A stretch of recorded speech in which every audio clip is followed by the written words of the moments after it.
What's happening, everybody? Welcome back to the channel. My name is Pancis. If it's your first time tuning in, please be sure to smash that subscribe button. If not, thanks for your continued support. It has been a few weeks since I've given an update. I've had my second child, but here I am with my Saab Viggen. I detailed the hell out of this thing, put a ceramic coating on it. I will try to show it to you. It's late night right now, but this thing came out really nice. I got a lot of people, offering me on this car, a lot of people interested. So it is gonna sell here soon. I don't know to who. I know there's a gentleman overseas I'm still talking to, and there's some people local. So this thing is a gem, guys, just like a real freaking gem. So it's just stand by here. It's late night, but let's just hop into this. I'll show you the car in the garage, and then I'll show you what I'm doing.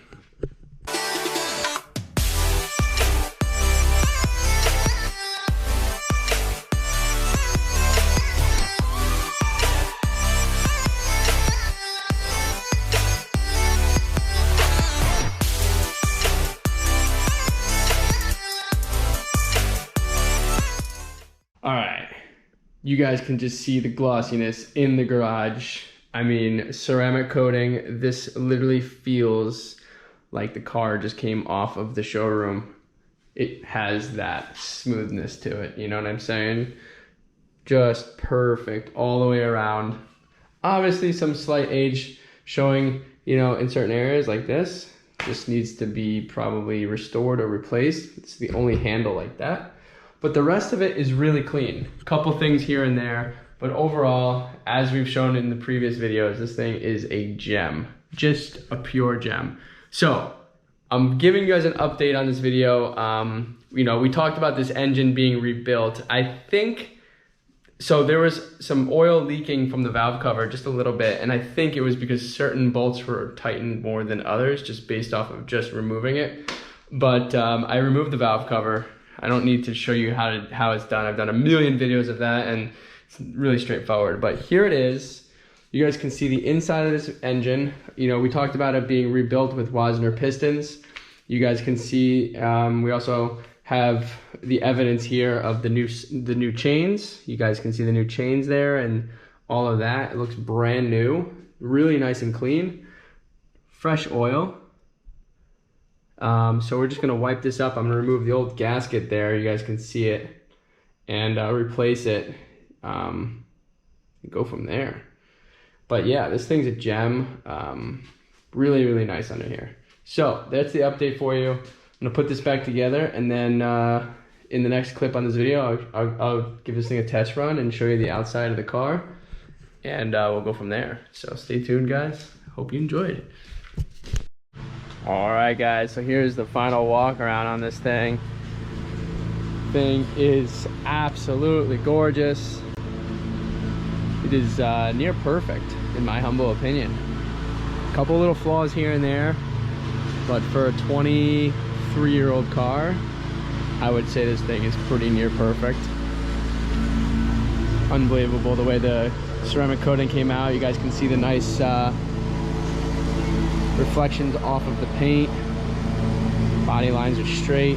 Car is clean. Rims are brand new. Tires are brand new. I mean, this thing is just an absolute gem. Absolute gem. So new emblems front and back. New pillar tapes. Interior is nice and clean. I think I gotta just vacuum it real quick. But there you go. Nice car. Just this car is sold. It is being picked up tomorrow. A lot of people interested. There was somebody overseas interested. I got to reach out to him. A lot of taxes and stuff, so I had to lower my price. But for me, the cool story about this is the car is getting picked up from a brother and a sister, and they're surprising their sibling for their 50th birthday party, which I thought was really cool, because this guy obviously was clearly a Saab fan back in the day, and for his 50th birthday he's going to be getting this gorgeous Saab 9.3 Viggen. So very excited to be part of that, and obviously happy it's going to a family that appreciates it, because this car has been appreciated over the course of its life. You can clearly see that here, and of course we did some work to it to make it right. And I don't think it can get much better than this, honestly. It's pretty perfect. The only thing I didn't get to fix was the air conditioning system is leaking out. I already advised the person buying it that was like one of the only things I couldn't get. It works when it's charged, but there is a leak somewhere. I'm gonna bring it to the shop today one more time. They put some dye in the system. Maybe we can just locate where it's leaking and then they can just fix it. Again, we're going into the end of air conditioning season, but obviously going forward, since the system works really well, they might as well have it charged and not leaking out. So again, I'm really excited about this car, really excited about this experience having this car, really excited that all you guys who watch these videos came along with me on the ride here. We made this thing pretty nice. Plastic here is not matching 100%. I put that on because the original one was cracked. So anyways, I let them know that, and he's gonna probably just do some restoring on all the rest of them. But I'll give him the original too. So if he wants to put that back on there in the meantime, he can. But it doesn't matter. It looks great. I'm just so thrilled with how this car came out. And I mean, obviously I bought it knowing it was gonna look good, but here we are on the final stage. And you know, we did all that bumper repair work. This thing just looks good. Little touch-up paint needed on there, and you know, whatever, just little things like that on that old car. It's not a big deal, but pretty happy with how this came out. So.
Oh, there she goes. I hope you guys enjoyed this video. Please like, share, and subscribe, and I will see you on the next video here. We got some content coming up on this thing. This 2004 995. We had some issues with it. I fixed it, semi-fixed it off camera just to get the thing running properly. But it has to do with the subframe bushing, so stay tuned for that.